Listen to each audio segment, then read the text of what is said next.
echo that. I'm glad that Thomas Massey started off with a recitation of the Fourth Amendment, because that's really why we're here. And while the other side wants to relitigate J6, the title of the hearing is about financial surveillance of American citizens.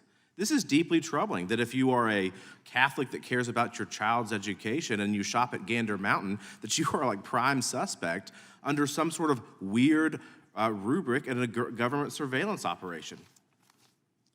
I think that the Supreme Court, in looking at this, when they were looking at the BSA, in a concurring opinion said, Justice Powell and Justice Blackmun said, financial transactions can reveal much about a person's activities, associations, and beliefs. At some point, government intrusion upon these areas would implicate legitimate expectations of privacy.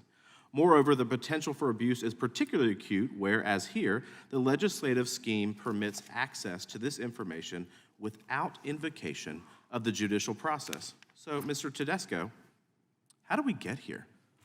And at what point, or how do we get to a point where big banks can just freely hand over this information to the federal government? Well, I think the biggest concern from our perspective is the systemic censorship risk within the banking industry that is really a product of the oversight and pervasive regulatory authority that bank supervisors have over banks.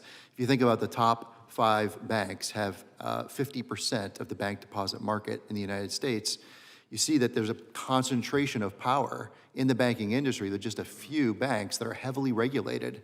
And because of the secrecy around bank supervision, the reasons why people are debanked and why these kinds of things are occurring is shrouded. And so it's a huge problem. The censorship risk is real in the financial industry sector. Who would you consider to be the biggest victims of this surveillance operation? I think it's the American citizens, and I think it's a bipartisan issue.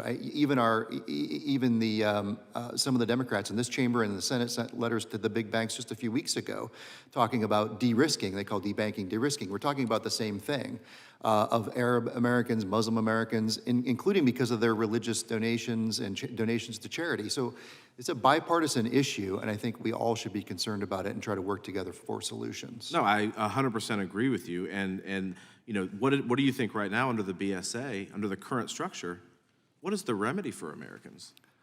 Well, there isn't much. There is none, right? There is no mechanism for judicial review, right? So Americans cannot protest a bank who is ostensibly an arm of the government at this point.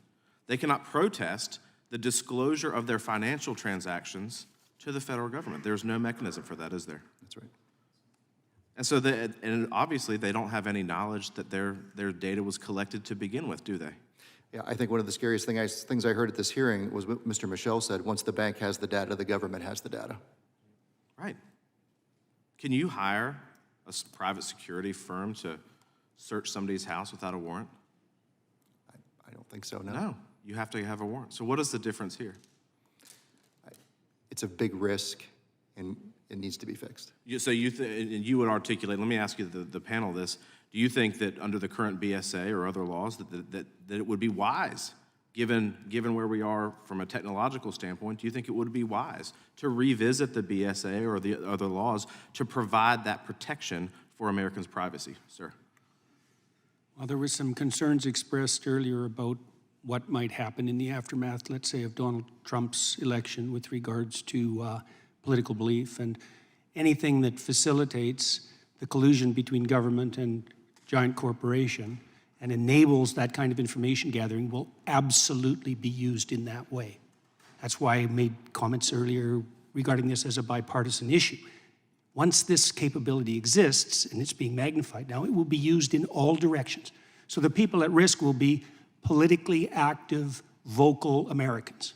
The silent ones will remain relatively safe, but anyone who speaks. And briefly, do y'all think that we should examine?